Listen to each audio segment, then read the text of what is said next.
이 부분에서 가장 먼저 느낀 게요. 영화인들이 해볼 접근 같았다 였었어요. 왜냐면 3149편의 소설을 혼자 본 사람은 저런 문장을 쓸 수 없음이에요. 이건 소설에 대한 몰이해라고밖에 못 보는 거야. 매체에 대한 몰이해가 이걸 나왔다고요. 전독시를 보고 왔고요.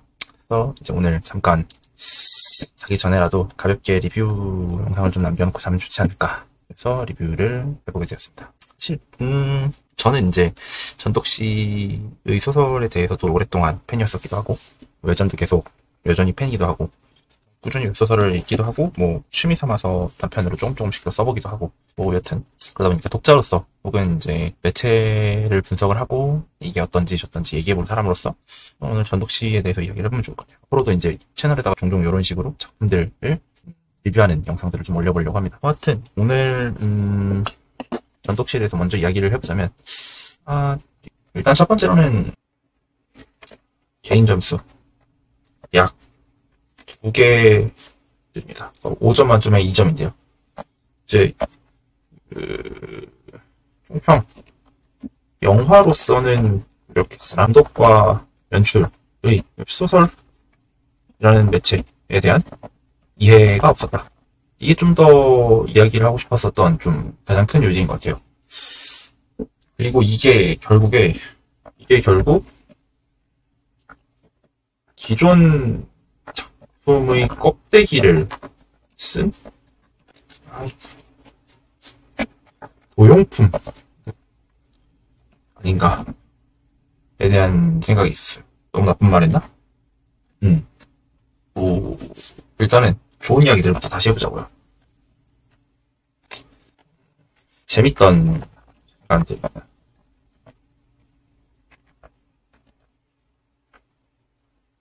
원작과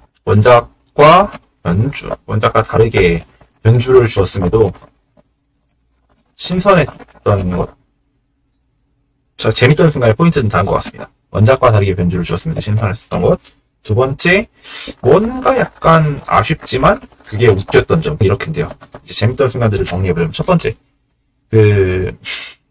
성자물의 대표격인 전독시, 성자물의 대표격임에도 성자라는 존재와 그들의 영향력을 크게 부각하지 않는 채로 인간 중심 이야기로 진행.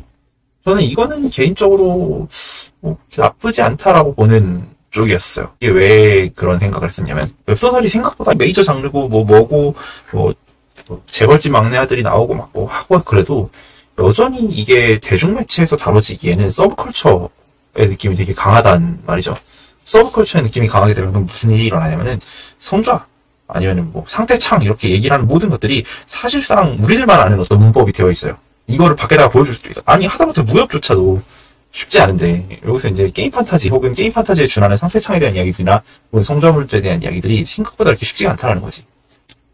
그래서 저는 이 성좌의 존재나 영향력이 부각되지 않은 것들은 오히려 원작에서 변주를 주었는데 충분히 이게 영화라는 거를 이해하기 위해서 대중매체로 들어가기 위해서 조금 많이 노력을 했었던 결과물이다. 이 정도의 변주는 괜찮다. 라고 해서 재밌던 순간들이 좀 많이 나왔어요. 두 번째는 웹소설과 웹툰에서 보여줬던, 아니지, 웹툰은 이 당시엔 없었던 거잖아. 이게 기획됐을 당시. 웹소설에서 보여주려 했던 장면들을 최대한 상상력을 동원하여 표현하려 한 점들. 그건 되게 좋았던 것 같아요. 뭐, 되게 다양한 컷신들도 있고, 액션신들도 있고, 예를 들면 아이템들 중에서 뭐 부러지지 않는 신념이 나타나는 순간들이거나, 물론 이지혜의 총 이야기는 나중에 하겠습니다만, 일단, 이거는 재밌었어요. 다만, 약간, 기술의 한계인지, 습철물 느낌이 나게 된다. 요 정도? 이런 것들이 조금 아쉽지만 그래도 좋다. 저는 나름대로 좋다라고 봤었습니다. 세 번째는, 이제, 이거는 아쉽지만 느꼈던 점인 건데, 캐릭터들과 배우들 사이의 간극. 이 지점이 되게 재밌었는데, 일단 첫 번째로는, 제일 먼저 나오는 건 그거죠. DP의 황장수 병장. 이제, 보여줬던 신승호 배우님가 이현성으로 나오는 건, 이거는 전 개인적으로 되게 재밌었어요. 뭐 예를 들면은 이현성 캐릭터는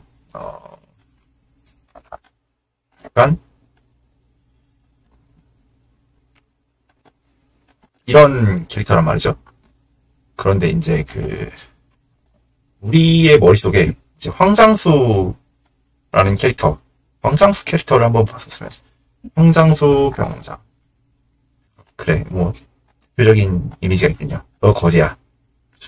이게, 뭐, 저는 이 배우를 되게 좋아합니다만, 이 정도로 강한 이미지를 보여줄 수 있는 배우들이 흔치 않다고 봅니다만, 문제는 이게 DP에서의 느낌이 쉽게 사라지지도 않는데, DP랑 같은 복장을 입고 나오면은, 머릿속에서 드는 거는, 장수 장교됐구나라는, 말도 바꿨구나라는 생각부터 든단 말이죠. 그래서, 쉽지 않았어요. 그럼에도 불구하고 나름대로 즐겁게 봤어요. 근데 이거는 결국에 이제 작품 외적인 문제인 거잖아요. 내가 이 배우를 얼만큼 알고 얼만큼 적응해 있느냐라는. 그러다 보니까 이런 것들은 그냥 재미로 넘어갈 수 있는 순간들이라고 봤습니다. 그 외에도 이제 최수빈 배우. 자, 이제 유상아 역의 최수빈 배우님, 그리고 뭐 유중혁 역의 이민호 배우님. 전 둘 다 되게 좋았어요. 나름대로 잘 살렸고요. 그리고 정말 간극 없이 완벽하게 캐릭터와 같은 모습이라고 느낀 배우가 하나 있죠. 정희원 역의 나나. 진짜 굉장했습니다. 저는 보면서 저 사람이 정희원이구나 라는 걸 바로 느낄 수 있었는데 깜짝 놀랐어요. 진짜 말도 안 될 정도로 깜짝 놀랐는데, 왜냐면은 이 정희원, 정희원을 치니까 저성노아 선생님이 가장 먼저 뜨시네. 그래서 정희원 캐릭터 같은 경우에는 정확하게 왜 이걸 정희원이구나라고 바로 알아봤는지 모르겠어요. 지금 이렇게 보니까 느낌이 좀 다르긴 한 것 같거든요. 예를 들면은 이건 외전에서의 느낌이긴 한데, 네, 이런 캐릭터죠. 정희원 캐릭터는. 근데 생각해보면 나나 배우님은 그 느낌은 또 아니거든요. 약간 이상해. 정확히 어디서 닮은 건지 모르겠는데 이상한 그 느낌이 났어. 내 생각에 그냥 이목구비가 이뻐서 그런 걸까? 모르겠어. 근데 뭔가 같은 정희원이라는 캐릭터가 가지고 있는 분위기와 닮아있다라고 해서 느꼈을 수도 있을 것 같아요.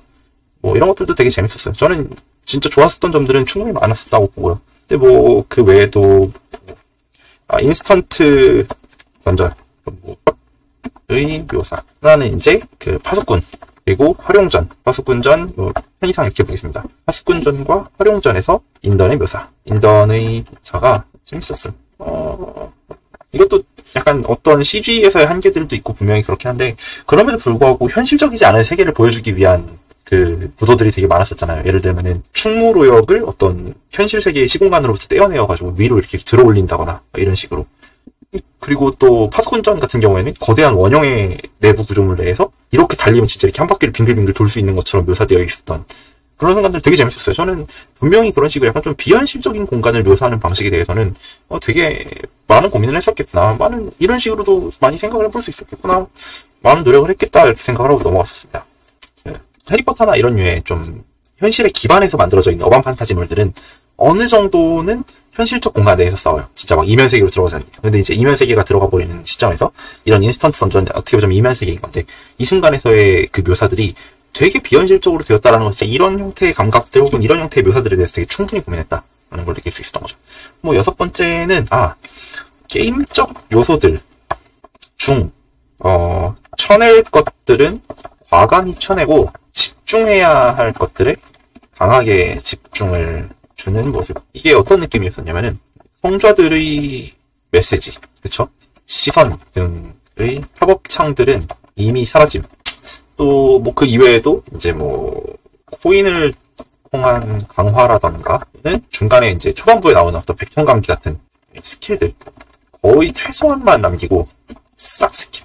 근데 저는 이것도 나름대로 이유가 있다고 봐요. 어차피 마이너한 어떤 이미지들을 끌어와서 이걸 지금 대중매체로 만들어내야 되는 과정인데, 지금 이미 어떻게 보자면 상대창부터 굉장히 낯선 상황이야. 그러니까 우리는 이거를 기껏해야 만화에서만 보거나 아니면 게임물에서만 보거나 그랬었는데, 이게 지금 현실 그래픽 내에서 드러나야 되는 상황이다 보니까 어쩔 수가 없는 거야. 그래서 지금 상대창 나오는 순간부터 뇌정지가 와갖고 이제 이거 진짜 안 어울리는데, 이거 약간 또 이런 말 하기 싫지만 이거 약간 이거 아니냐, 이런, 이런 이야기가 나오는 거죠. 이제 충격적인, 그러니까 너무 실사에 목숨을 걸다 보면 생겨나는 그 이질감들이 드러나는. 그래서 저는 이미 일단 이런 상태창이나 아니면 게임적인 요소가 있어까지만 집중을 하고 이 요소들을 너무 많이 보여주지 않고 딱 집중해야 될 것들에만 집중시키는 거지. 근데 또 그 와중에 되게 재밌었던 건 그 와중에 죽으면 그 소닉 코인 털듯이 공전 따라락 나오는 거 보고 재밌었어요. 그 소닉 넘어지면은 동전 주르륵 쏟아지잖아요. 약간 그런 느낌. 뭐 그런 것들도 좋았고요. 그리고 마지막으로 하나 더 있었다면은 저는 이것도 괜찮아요. 캐릭터들의 특성을 빠르게 각성시켜서 보여주는 그 어떻게 보자면 각색인 거죠. 전 이것도 괜찮았었어요. 왜냐면은 어차피 영화라는 순간 내에 다 담아서 캐릭터를 보여줘야 함. 뭐 예를 들면은 테마록도 나름의 방식으로 여기서 말하는 거는 그 2025 테마록입니다. 옛날에 98년도인가 97년도 테마록은 그거는 우리 기억에서 지우기로 하는 거예요. 자, 테마록도 나름의 방식으로 승리를 포함해서 전부 보여준 거란 말이죠. 그래서 저는 뭐 괜찮아요. 뭐 이 정도도 용인할 수 있다고 봐요. 잘 한다면. 그러나 문제는 각각의 그러니까 캐릭터 특성들이 에피소드들이랑 연결이 되어 있었는데 이게 좀 그러니까 이게 좀 끊어지든 이후의 전개가 어려워진다. 이게 말 그대로 속편이 나온다고 해도 속편이 어디까지 갈 수 있을까? 이거 이대로 속편 끝까지 못 갈 텐데? 이런 순간들이 조금 어느 정도 있었다라는 거죠.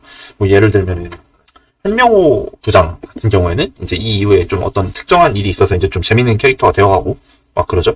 근데 그런 순간들이 아예 스킵되어 버렸어요. 그러다 보면 이제 그럼 이 한명호라는 캐릭터는 이후에 무엇이 되는가라고 얘기를 한다면 만약에 이 영화 2편이 나온다면 완전히 새로운 던전 사건이나 이런 것들이 생겨나서 이 캐릭터를 다시 쓰지 않는 이상은 이 캐릭터는 이 상태로 가면 되게 써먹기가 애매한 캐릭터가 돼요. 근데 문제는 이 한명호 캐릭터는 초반에는 약간 밉상이어도 후반부로 가면 갈수록 어떻게든 작가가 아끼려고 하는 캐릭터들 중에 하나가 되는데 그런 식으로 조금 뭔가 초반의 전개를 위해서 각색되다가 보니까 사라진 캐릭터들이 후반부의 이야기를 끌어가는 데에서 되게 중요한 캐릭터들이었었다 보니까 이런 것들이 좀 아쉽지 않을까라는 생각이 하나 있습니다. 여기까지가 재밌다는 생각입니다. 또 하나 음악도 방해하지 않았고요. 방해되지 않았고 약간 좀 너무 무례하다. 나머지를 전부 어쩔 수 없다라고 될 만큼 나름 또 본다면 볼만 했음 정도였어요. 근데 이제 이 다음부터가 이야기의 시작입니다. 이제 궁금증이에요. 이걸 왜 싶었던 장면들. 이제 첫 번째는 독자의 우유부단한 성격. 왜 우유부단해야 하는가? 그러니까 나름대로 어떻게 보자면은 공략과 해결책들, 캐릭터들에 대한 서사들까지도 전부 이해하는 주인공은 어째서 우유부단한가? 왜냐면은 저는 이것이 주인공의 이제 내적 가치관에서 일어나는 갈등을 묘사하기 위한 장치였다고 보는 쪽이지만 그럼에도 이 너무 주인공에 대한 해석이 얕았던 게 아닌가? 이건 이제 조금 뒤에 다시 이야기한 거예요. 왜냐면 주인공에 대한 해석이 되게 가장 큰 문제라고 봐서 저는 자 그리고 두 번째 이제 그 다리 건너는 에피소드 여기에서 유중혁과의 재회 구간 이 부분이 되게 재밌는데요. 그 김독자의 성격 중 재밌는 지점은 다른 캐릭터들에게 어려워하면서도 중혁에게는 매우 쉽게 맞서는 강단 있는 모습이거든요. 이게 왜 이러냐면은 독자로서 가장 오래 좋아했고 지켜봐왔기 때문에 뭔 짓을 할지 전부 다 알고 있습니다. 이거란 말이에요. 이미 김독자의 입장에서는 유중혁이 무슨 짓을 할지 다 알고 있어. 그러다 보니까 이 다리 건너는 에피소드는 원래 이제 짝수다리라고 하는 에피소드였었는데 그 원작 그리고 만화판까지에서는 어떻게 되냐면은 유중혁이 김독자가 원하지 않는데도 불구하고 놔버렸다라는 게 아니라 김독자의 입장에서 빨리 이걸 놔버려라. 너 내가 다 알고 있다. 라는 형태의 방식으로 되게 강인하게 짚어가요. 그러니까 어떻게 보자면 유중혁이 시험을 하듯이 이제 저 수령의 뱃속에서 살아나와라 라고 이야기하는 게 아니라 너 이거 빨리 놓고 꺼지라 라고 이야기를 하는 되게 강단 있는 모습을 통해서 유중혁에게 이제 심적인 형태의 충격을 주는 방식이 존재했었던 캐릭터란 말이죠. 이 순간에는. 근데 그게 이제 어느 순간 사라지는 거야. 이제 질문이 드는 거죠. 그러면 이걸 왜 짝수다리의 만남에서 물론 짝수다리 에피소드도 미션도 사라진, 원래 짝수다리 미션이라는 게 있었습니다. 그 2명 이상, 2명, 4명 이런 식으로만 건널 수 있어서 이제 마지막에 이제 김독자가 혼자 못 건너고 있다가 유중혁이랑 같이 건넜었던 그런 뭐 미션이 있었지만, 그런 거 사라지는 거야. 뭐 영화니까 어쩔 수 없죠. 근데 문제는 이 미션이 사라지는 그 과정에서 무슨 일이 일어나냐. 왜 굳이 거기서 깝치다가 떨어지나요? 라는 질문을 하게 되기도 해요. 이미 미션이 존재하지 않아 버렸는데 그 맵이 쓸모가 무엇이 있는가? 라는 거지. 일단 이것도 첫 번째고. 두 번째는, 왜 김숙재라는 캐릭터는 갑자기 여기서 내가 되게 잘 알고 있고, 걔라고 표현할 수 있을 정도의 그 유중혁이라는 캐릭터를 이해하고 있으면서도 왜 여기서는 갑자기 완전히 다른 존재가 된 것처럼 겁을 먹고 두려워하다가 떨어지게 되는가? 라는 거죠. 뭐, 물론 이것도 나름대로 이해할 수는 있습니다. 뭐, 적응하는 과정이었다, 뭐, 김독자도 변해가는 과정이었다, 뭐, 그럴 수도 있어요. 오히려 소설의 개연성이 떨어지지 않느냐, 뭐, 이런, 그것도 뭐, 충분히 이해합니다. 일단은 이것까지도 전 넘어갈 수 있어요. 전 대부분의 것들을 다 쉴드를 쳐줄 수 있습니다, 지금. 아까 얘기했었던 거죠. 그, 어둠 파수꾼. 그래서, 홍명호 캐릭터의 그, 에피소드가, 사건 일부가 사라짐. 그런데 이게, 뭐라 그럴까요? 소설 후반부에 가면 없으면 안 되는 캐릭터들 중 하나예요. 네. 그럼 이제 당연히 나오는 질문. 그러면 이 소설은, 이 영화는 후반부까지는 생각도 없는 구조겠구나. 그러니까 그냥 일단 수습 가능한 두세 편 정도? 아니지. 수습 가능한 선에서 최대 두세 편 정도 생각하려는 건가? 라는 생각이 있었단 말이죠. 뭐, 그 정도라면 이제 한명호라는 캐릭터는 적당히 없어도 되는 거니까요. 그럼 이제 또 그 다음으로 갑자고. 이 작품은 어디까지 보여주려고 하는 건가? 라는 질문이었던 거고. 이제 진짜 질문은 여기서부터 갑니다. 네 번째 질문이에요. 여기서부터 이제 비판으로 넘어가게 되는 질문들 중. 전투씬 내내 드러나는 그 키워드, 합공, 또 다른 말 뭐 있죠? 다구리, 또 다 함께 힘을 모아, 뭐 이런 것들 같은 전투씬 내내 드러나는 합공, 다구리, 다 함께 힘을 모아 같은 분위기. 이게 왜 이렇게 자꾸 많이 나올까? 그러니까 그러니까 왜냐면 원작에서는 주인공의 느낌은 힘이 세고 대단하다보다는 적재적소에 존재하는 기믹들을 잘 활용해서 전혀 예상하지 못한 방식으로 문제를 해결하는 문제에 가깝습니다. 그리고 이 과정에서 어떤 딜레마적 선택들을 당당하게 뚫고 나가는 캐릭터예요. 근데 여기서는 이제 그렇지 않단 말이죠. 그러나 영화에서는 그 딜레마적 선택 앞에서 고민하는 캐릭터가 돼요.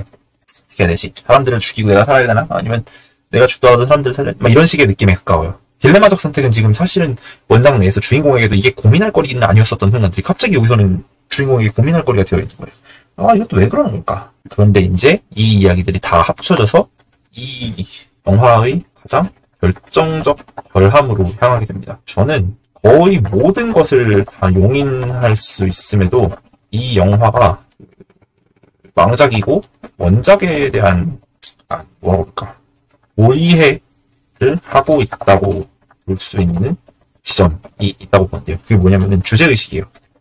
이 영화에서의 주제의식이 뭐였었냐면요. 이 영화에서 꾸준히 드러내는 주제의식은 약간 옛날에 그런 책이 하나 있었는데, 네, 제가 옛날에 봤었던 전우익 선생님의 책 중에 이런 책이 있었어요. 혼자만 잘 살면 무슨 재민겨. 약간 이런 책이거든요. 왜냐면 이제 김독자 입장에서도 뭐 인사 걷거나 아니면은 뭐 이런 것들을 위해서 계약직이 잘리거나 뭐가 되거나 회사의 경영을 위해서 잘리거나 아니면은 내가 살기 위해서 남을 죽여야 되거나 내가 괴롭힘 당하지 않기 위해서 내가 먼저 누군가를 때려야 되거나 이런 식으로 해서 혼자만 사는 것들. 그러니까 약간 그 이타성 손해 보면서 함께 가는 이타적 선택과 혼자만 잘 살려는 이기적 선택들. 이 사이에서의 고민이 혹은 이 사이에서의 무엇을 선택하는 게 옳은가 뭐 요 정도에 대한 이야기들이 주제의식으로 나와요. 주제부라고 하죠. 주제부 메시지. 약간 이거에 가까워요. 근데 그럼 이제 우리가 질문해보는 건 그거지. 이 주제부 메시지는 원작에서의 주제부 메시지와 같은가?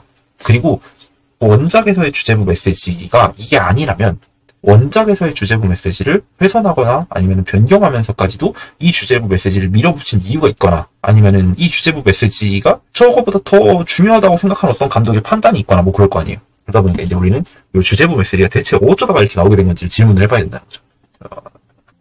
이타성에 대한 주제의식은 어쩌다 나오게 되었나? 저는 이거에 대한 프로파일링 비슷한 뭔가를 해보게 됐었는데, 제 생각에는 사실 이타성이 좋다, 나쁘다 이래서가 아니에요. 제일 중요한 건 어디서부터 나오냐면요.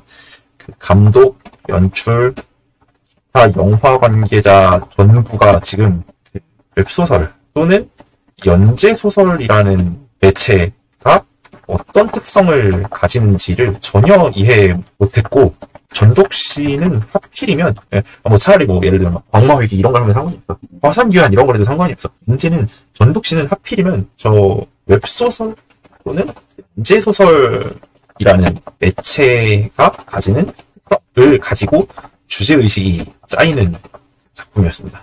그럼 이제 우리가 얘기를 해야 될 거예요. 그렇다면 전독시 원작의 주제의식이 무엇인가를 질문을 해봐야 되겠죠. 이거는 저도 이제 작가가 아니다 보니까 저도 약간 어린 짐작을 하는 거지만 물론 이제 그 개인 추측일 뿐입니다만 같이 얘기를 해보시죠.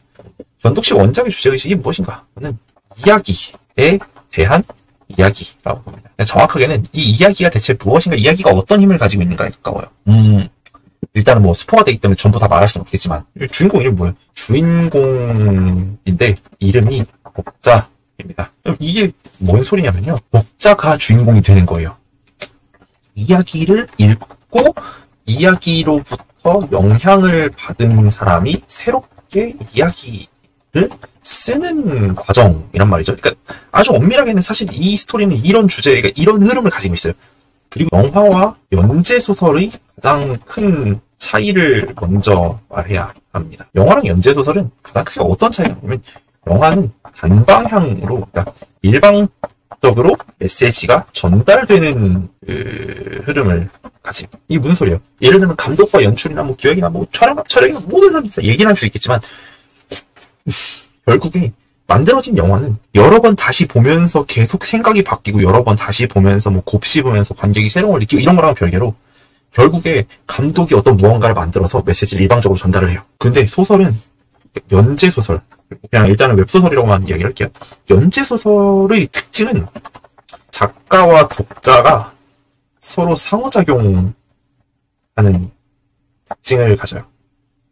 이게 진짜 엄청나게 큰 차이라고 보는데요, 저는. 예를 들면 그런 거예요.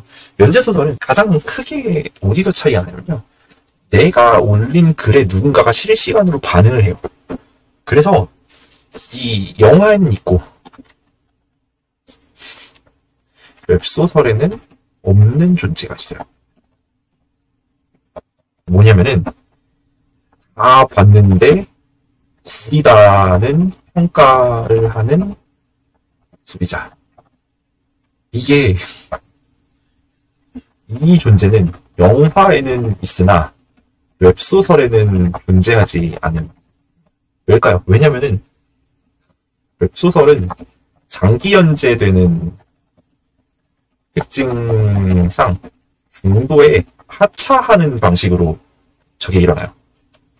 즉 구리거나 질리면 중도에 하차를 해버려요. 근데 영화는 어때요? 영화는 재미가 없더라도 내가 잘못 골랐기에 다 보고 욕을 하지 보다가 뛰쳐나와가지고 욕하는 경우는 거의 없단 말이죠. 그러니까 애초에 그 운이 나쁘게 잘못된 영화를 보러 갔다가 막 잠들어서 막 난리쳤었는데 내가 재미없는 영화를 고르고 잘못 골랐기 때문에 다 보고 나서 욕을 할 수도 있어요. 근데 문제는 얘는 그게 아니라는 거지.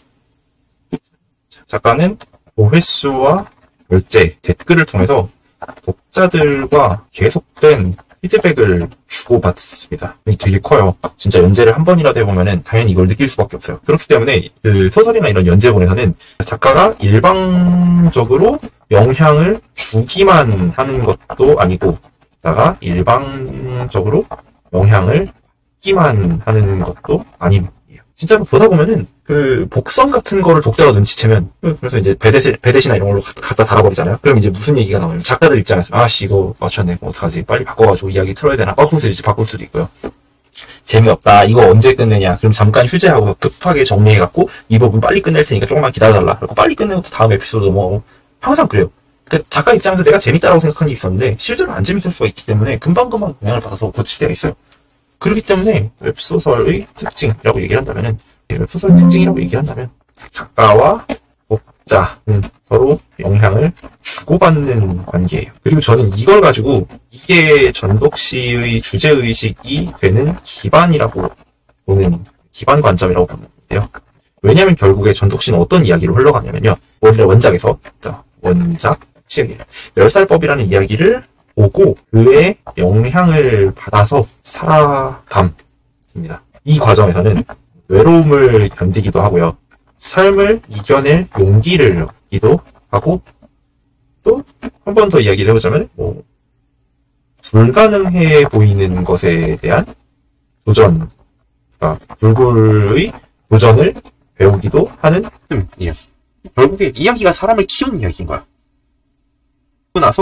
그리고 나서 이제 김독자는 자신이 멸살법의 세계에 들어왔다고 생각하지만 실제로는 전독시의 세계에 들어온 것인 거죠. 그 나선형 구조인 거예요. 그러니까 반복되는 것 같지만 나선형 구조.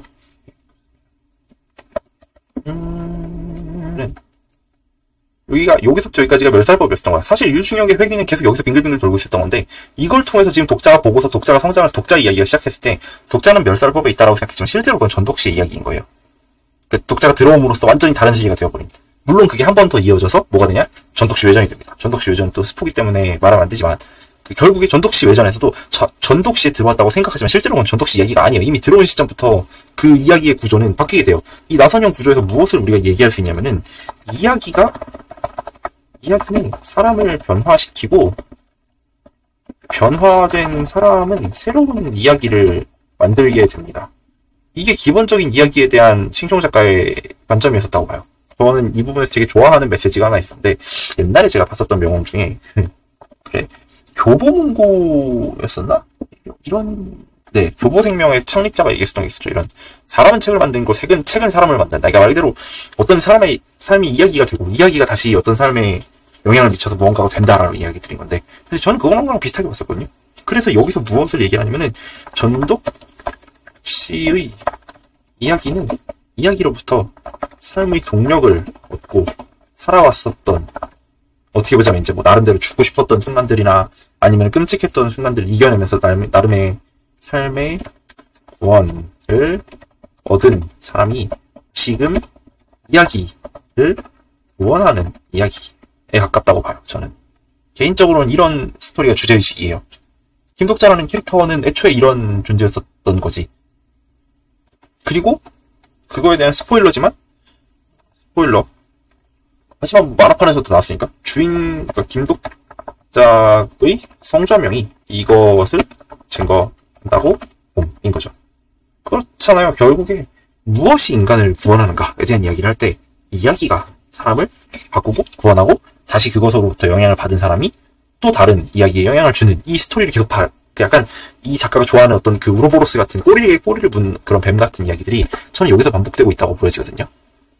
근데 문제는 그러나 영화 제작 과정에서 이 주제의식은 왜 놓쳐졌는가?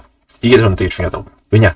영화라는 약간 일방적 전달을 하는 매체에 익숙해진 사람들로서는 상호작용되는 작품이라는 것에 대한 고민을 하지 않았을 것 같다. 그냥 이렇게 돼버리면은 결국에 어떻게 되냐면은 이런 고민 없이 이 작품을 플랫하게 바라보면 무엇이 나오나? 내가 좋아하는 작품 속에 들어가서 내가 마음에 안 드는 이야기를 고쳤음 이란 말이죠. 이게 이번 영화가 보여주는 이 서사에 대한 플랫한 해석이라는 거예요. 이게 끝인 거야. 이거 이상이 없어. 지금 이 작품에서 계속 보여주고 싶었었던 것들은 이야기로부터 영향을 받았던 사람이 그 이야기 속에 들어가서 이 이야기를 조금 더 행복하게 바꾸고 싶고 행복하게 더 다른 방향으로 끌어나가고 싶은 그러니까 이야기에 영향을 받은 사람이 존재해야만 이게 가능한 거란 말이에요. 근데 이 이야기로부터 영향을 받았는가? 그치? 영화에서 김독자는 어떤 캐릭터인가? 작품에 영향을 받은 게 아니라 작품에 배신을 당합니다. 믿었던 작품에 배신을 그리고 유정혁과 비슷한 상태가 되어서 가다가 결국에 뭐라고 얘기를 하죠? 실망했다라는 이야기를 작가에게 씁니다. 물론 그 뒤에 사건이 있긴 하죠. 나는 이런 것들을 바라지 않는다. 내가 이런 고민이 있어서 내가 이런 문제가 있었기 때문에 막 이렇게 얘기하면서 본인의 이야기를 하지만 저는 되게 특이하게도 이 부분에서 가장 먼저 느낀 게요.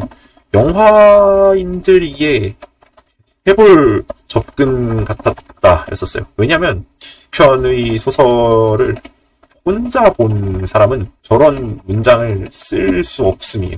이건 되게 중요해요. 이건 소설에 대한 몰이해라고 밖에 못 보는 거야. 매체에 대한 몰이해가 이걸 나왔다고요. 누가 30만 원을 넘게 혼자서 그 소설을 쓰면서 혼자서 그 소설을 보면서 독자랑 작가랑 같이 대화하듯이 끌어나간 그 소설에서 다 보고 나서 졸라 실망했습니다.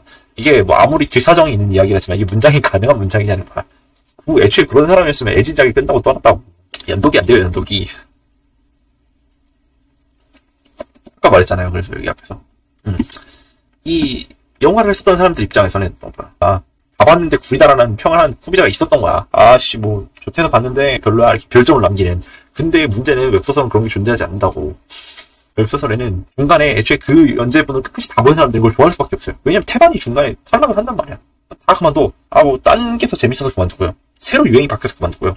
온갖 이유로 연재를 따라오는 독자들이 항상 없어져요. 근데 그걸 실시간으로 따라오고 있는데 이런 이야기를 할 수 있다. 저는 이건 그냥 말 그대로 영화의 관객이라는 으로서의 소비자와 웹소설의 독자로서의 소비자가 어떻게 다른지 이해를 못했기 때문에 여기서부터 전체적인 주제의식 파악에 실패했다고 봅니다. 왜냐면은 결국에 지금 관객이 아닌 독자로서의 존재는 일방적 영향이 아닌 작가와 상호작용하는 되고 나아가서 이야기로부터 영향받고 그 스스로가 다음 이야기가 되는 존재. 그래서 주인공이 독자인 작품. 그렇기 때문에 우리가 여기서 이야기를 해야 된다면 그러면 자연히 이 작품의 주제의식은 저는 이런 문장들을 해볼 수 있을 것 같아요. 사람을 구원하는 이야기는 어떤 이야기인가? 라는 질문을 해볼 수도 있고요. 이야기가 사람을 구원하고 사람은 다시금 새 이야기를 통해 또 다른 사람에게 영향을 줍니다. 이런 이야기일 수도 있겠고요. 저는 전독시를 읽으면서 오히려 이 이야기들을 계속 들었었어요. 사회벽을 넘어서 계속 독자들한테 말을 걸기도 하고요.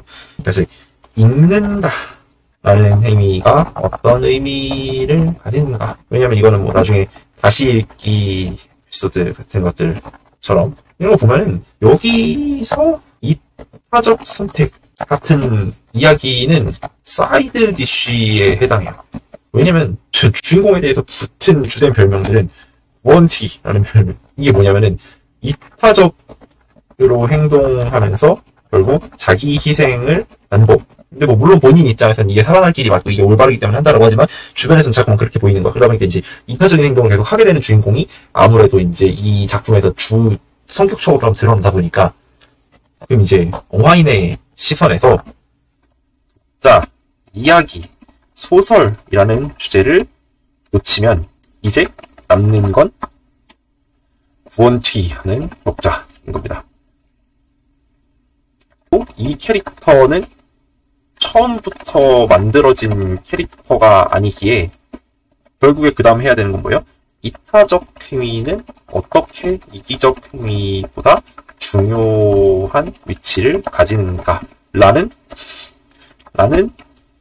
진부하고 뻔한 이야기를 하게 됩니다. 문제는 이거는 진부하고 뻔한 이야기라고 하지만 그럼에도 불구하고 이걸 제대로 얘기한다면 저는 진부하고 뻔하지 않을 수 있다고 봐요. 근데 문제는 이걸 진부하고 뻔하게 얘기한단 말이야. 심지어 문법이 진부해도 표현이 진부하지 않으면 돼. 근데 결국에 뭐가 돼? 그러니까 주제부 선정에 실패한 작품은 어떤 결론을 내는가? 어떻게 됩니까? 캡틴 플래닛 되는 거지 이제. 그 땅불 바람불 마요. 대충 이렇다는 거지. 결국에 이제 뭐야 우리 모두 힘을 모으면 뭐든지 할 수 있어 수준의 진부한 결론이 납니다. 근데 이 결론을 내고 싶어 냈겠느냐? 저는 아니라 봅니다. 저는 아니라 봐요. 정말 이거는 내고 싶어서 낸 결론이 아니야. 그냥 어쩔 수 없이 난 결론인 거야. 왜냐? 왜 이런 결론이 났겠어요? 왜냐면 이미 소설이라는 매체에 대한 분석에서 실패했기 때문에 뽑아낼 수 있는 작품의 주제의식이 가난했던 원작의 작가님이 못했다고 하지만 제 생각에는 이 사람들이 이 매체적인 형태의 특성을 온전히 고려해서 이걸 봤었을까? 물론 저는 첫 번째는 그거예요. 이걸 제대로 봤었더라면 이런 연출을 할 수가 없어요. 이걸 주제부를 제대로 이해했다면 결코 실수를 하지 않았을. 그 실수가 가장 큰 게 뭐죠? 가장 큰 이상한 실수 뭐죠? 작가와 독자가 기싸움하는 듯한 시작부. 그러면 네가 한번 써봐라. 이게 말이 됩니까? 물론 작가들 입장에서는 욕하는 독자들한테 꼬우면 네가 쓰든가 이렇게 얘기를 해요. 물론 정말로 진짜 잘 쓰시는 독자님들도 있어요. 그래서 모 작품이 마음에 안 들어서 다시 모를 써갖고 다시 대박이 나고, 이 작품의 팬이 이게 마음에 안 들어서 다시 뭔가를 써서 대박이 나고, 이런 캐릭터들이 순간 계속 꾸준히 있긴 합니다만, 웹소설에는. 근데 그럼에도 불구하고 적어도 전덕씨는 작가랑 독자가 기싸움하는 그런 구조는 아니었단 말이죠.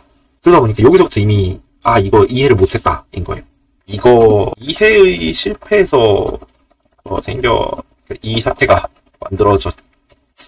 물론 사람마다 또 다를 수도 있으니까 저는 생각이 다 맞다고는 얘기할 수는 없지만, 그래도 어느 정도 좀 이야기해볼 만한 입장이긴 한 것 같았었어요. 이거 보면서 이 사람들 소설이 뭔지 모르는 것 같은데, 이 사람들 소설에서 무언가를 표현한다는 게 무슨 의미인지 모르는 것 같은데, 그러니까 정확하게 말하면 연재라는 게 중간에 더 이상 안 보고 나가는 수가 얼마나 많은지 모르나 본데, 하다못해 수십 년을 소설을 본 사람들도 완결까지 다 본 소설이 그렇게까지 많지 않다는 걸 이해했었더라면 여기서 이런 이야기들을 하지 않았다는 거지. 하여튼 저는 그래서 결론 여기 앞에서 써놨었죠. 영화로서 노력했다. 저는 이 부분은 되게 좋게 봤어요. 분명히 좋게 봤어요. 영화로서는 분명히 노력을 했어요. 그리고 온갖 것들, 예를 들면은 갑자기 개연성을 뛰어넘어가지고 한 후반부 가면은 거의 한 30-40번대 에피소드급에 진짜 막 우주 나오고 별 나오고 막 난리 치는 그런 맵들이 나오면서도 그것도 영화니까 오케이. 이 작품이, 이 세계관이 여기까지를 포함할 수 있다는 것들을 보여주니까 오케이, 그럴 수도 있지, 근데 그럼에도 불구하고 이게 무너지는 순간부터 이 작품은 더 이상 작품의 껍데기를 쓴 도용품이 됐다. 또는 이제 유니버스 신궁 작가님의 요 내에서 이해하려면 단 한 가지의 루트밖에 남지 않은 무엇입니까? 이 영화는 사실 가장 오래된 꿈의 잠깐 악몽을 꾼 것이다. 이제 이 세계관 내에서 이 전체를 꾸고 있는 어떤 이 이야기 전체를 꿈꾸고 있는 존재가 있어요. 그 존재가 잠깐 악몽을 꾼 거다. 이게 정식 유니버스에 포함되려면 잠깐 꾼 악몽으로 포함되는 것 외에 뭐가 있나? 그 정도입니다. 재밌게 봤어요. 저는 원래 이런 것들도 좋아하고, 그럼 이제 특촬물 같은 시리즈들도 좋아하고 즐겁게 보고, 전반적으로 근데 진짜 재밌었어요. 근데 그럼에도 불구하고 이거를 원작을 잘 살렸다, 혹은 원작의 고증을 충실하게 따라가면서 재해석을 하려고 노력했다라고 얘기를 한다면 재해석의 범주를 넘어섰다는 거지. 재해석이 아니라 그냥 무단 왜곡에 가깝다는 거지. 재해석을 할 거면 주제부가 명확한 상태에서 가거나, 아니면 이 주제부를 인식한 상태에서 의도적으로 틀거나 여야 되는 건데, 그 주제부가 뭔지 눈치를 못 챈 거야. 그래갖고 지금 껍데기를 흉내내는 거죠.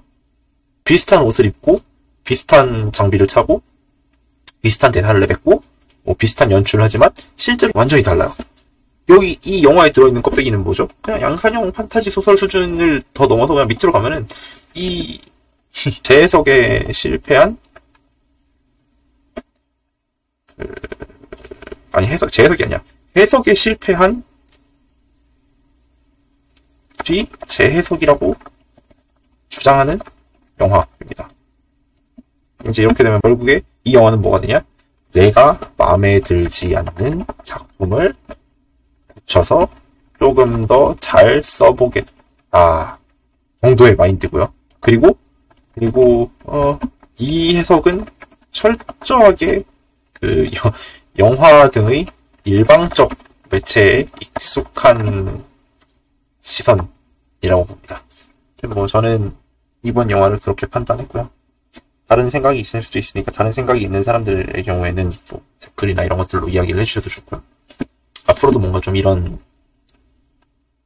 식으로 좀 다양한 방식으로 영화에 대해서 혹은 드라마에 대해서 이런 식으로 리뷰를 남겨봐도 좋을 것 같더라고요. 그래서 저 이제 금강경 스터디 및 이제 철학과의 동문들이나 친구들과 함께 이런 식으로 이야기를 나눠볼 수 있는 자리를 가져서 편집을 해갖고 올려보는 그런 순간들을 좀 해볼까 합니다. 약간 취미생활처럼 시작을 해보기로 했어요. 하여튼 뭐 그렇습니다. 네, 밤이 늦어서 아침이만요. 이제 마무리를 해보겠습니다. 고생하셨습니다. 다음에 봬요.